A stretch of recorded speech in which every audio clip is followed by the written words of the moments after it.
वालेकुम जी। मैं Mohammad Imran, area manager Green Gold. मैं आज डस्का के एक नुमाई गांव गड़तल गोजरा में खड़ा हूं, जहां पे हमारे एक दोस्त फार्मर भाई ने हमारा टिंडी का बीज लगाया है। उस हवाले से हम आज उसके पास हैं, तो उससे या उसके फील्ड के बारे में मालूमात लेते हैं कि उन्होंने कौन सा बीज लगाया है और उससे वो क्या इनकम ले रहे हैं और कितनी प्रोडक्शन ले रहे हैं। जी भाई। बिस्मिल्लाहिर्रहमानिर्रहीम।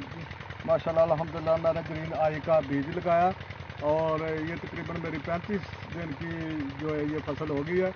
और माशाल्लाह आपके ये हाथ में टिंडी और इसका मुझे बहुत अच्छा दाम मिल रहा है मार्केट में।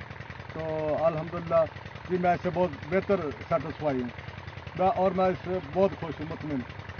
अगर आपको हमारी वीडियो पसंद आई हो तो इसको लाइक करें, हमारे चैनल को सब्सक्राइब करें और बेल आइकन को प्रेस करें ताकि हमारी आने वाली हर वीडियो का नोटिफिकेशन आप तक पहुंच सके।